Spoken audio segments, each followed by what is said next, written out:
Welcome creative new activity. আবারও একটা নতুন ভিডিও নিয়ে চলে এসেছি। আর সামনেই পুজো, আর সেজন্য আমরা নতুন জামা কাপড় কিনছি। তার মধ্যে রেডিমেড জামা কাপড় অবশ্যই আছে। আর রেডিমেড জামা কাপড় কিনলে কিছু কিছু প্রবলেম আমাদের দেখা দেয়।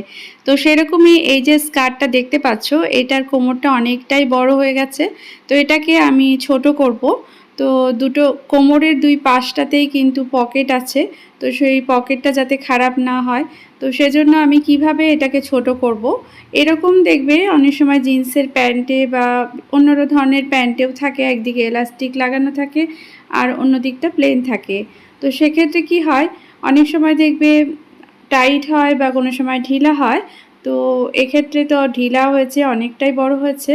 তো সেজন্য আমি এখানে একটা যে প্লেন জায়গাটা আছে সেই জায়গাতে দুই ধারটা একটু খুলে নিচ্ছি।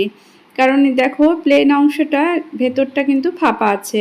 তো এর মধ্যেও আমি এলাস্টিক ঢুকিয়ে নিতে পারবো। তো সেজন্য আমি অন্য দিকটা যেরকমভাবে এলাস্টিক লাগানো আছে এই দিকটাও এলাস্টিক লাগিয়ে নিব। তো সেজন্য আমি এই দুই ধারটাকে খুলে নিচ্ছি এলাস্টিকটাকে ঢোকানোর জন্য। তো এই যে সুতো খোলার যে ছুঁচটা দেখতে পাচ্ছ, এটা দিয়ে খুব সহজেই সুতো খোলা যায়। তো আমি এটা দিয়ে সুতোটাকে খুলে নিলাম অল্প একটু জায়গা। তারপর এর মধ্যে আমি এলাস্টিকটা ঢুকিয়ে দেব। তো সেজন্য আমি একটা চওড়া এলাস্টিক নিয়ে নিয়েছি, যেহেতু অন্য দিকটাতেও চওড়া লাগানো আছে। তো আমি প্রথমে মাপ নিয়ে নিব।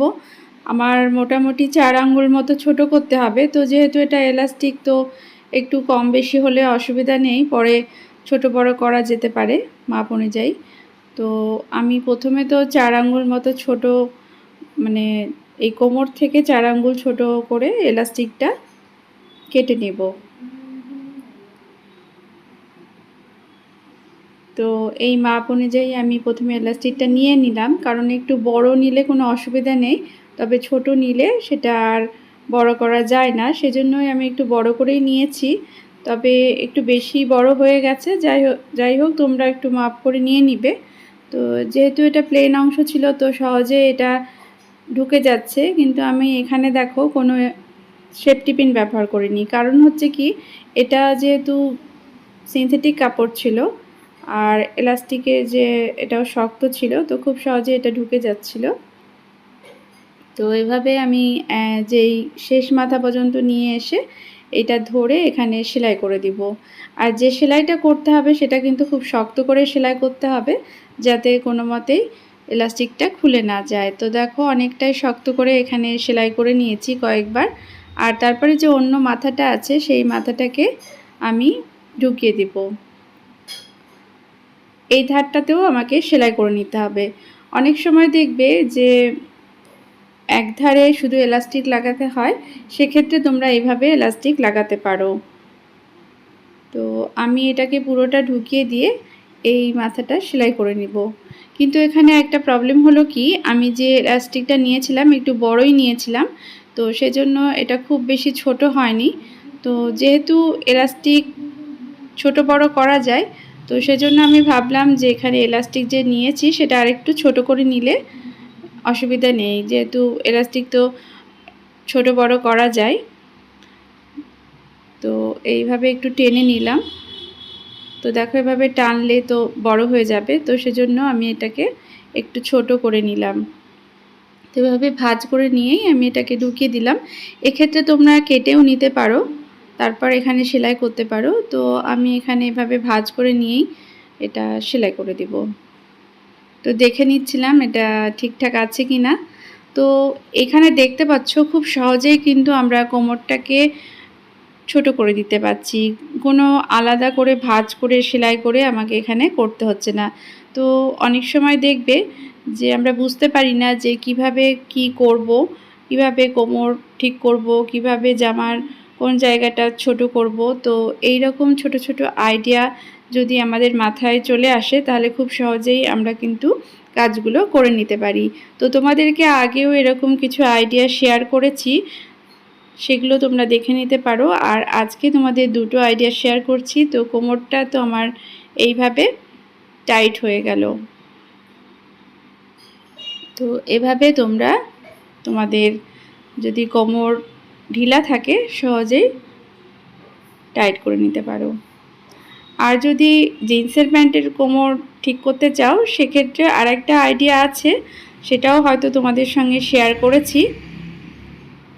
তো দেখো অনেকটাই ঠিকঠাক লাগছে, কোনো বাজে লাগছে না।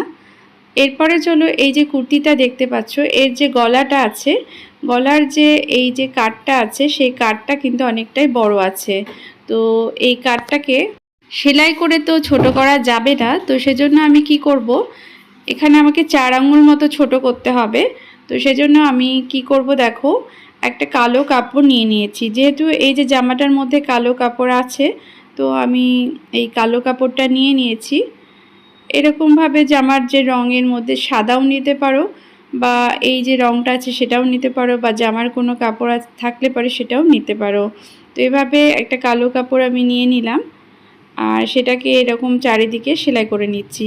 যেহেতু এটা আমার সিনথেটিক কাপড় সেজন্য চারিদিকে সেলাই করেছি, তবে সুতি কাপড় হলেও তোমরা চারিদিকে সেলাই করে নিবে, কারণ সুতি কাপড়ে অনেক সময় সুতো বেরিয়ে যায় আর দেখতেও ভালো লাগবে। বিশেষ করে তোমরা উপরের দিকে তো অবশ্যই সেলাই করে নিবে। তো এভাবে কাপড়টাকে ভেতরের দিকে দিয়ে দিলাম, জামাটার যে গলাটার যতটা অংশ আমি সেলাই করতে চাই, তো এইভাবে ধরে নিয়ে এটাকে সেলাই করে দিতে হবে। এই দুই ধার একসঙ্গে জয়েন করে আমি যদি সেলাই করি তাহলে গলাটা কিন্তু দেখতে বাজে লাগবে, আর সেজন্য আমি এইভাবে নিচের দিকে একটা কাপড় দিয়ে দুই ধারটাকে এভাবে বসিয়ে নিয়ে চারিদিকে সেলাই করে নিব। তাতে আমার ভেতরে যে কালো কাপড়টা আছে সেটা দেখা যাবে না, আবার যে দুই ধারটা আছে সেটা সুন্দরভাবে সেলাই হয়ে যাবে। এতে করে জামাটার যে ডিজাইনটা আছে সেটা একদমই খারাপ হবে না। তো দেখো এটা রেডি হয়ে গেল আমার। তো কেমন লাগলো এই আইডিয়াটা অবশ্যই কমেন্ট করে জানাবে। এইরকম ছোট ছোট আইডিয়া পেতে তোমরা অবশ্যই আমার চ্যানেলকে সাবস্ক্রাইব করে দেবে। ভিডিওটা যদি ভালো লাগে তাহলে অবশ্যই একটা লাইক করে যাবে। বা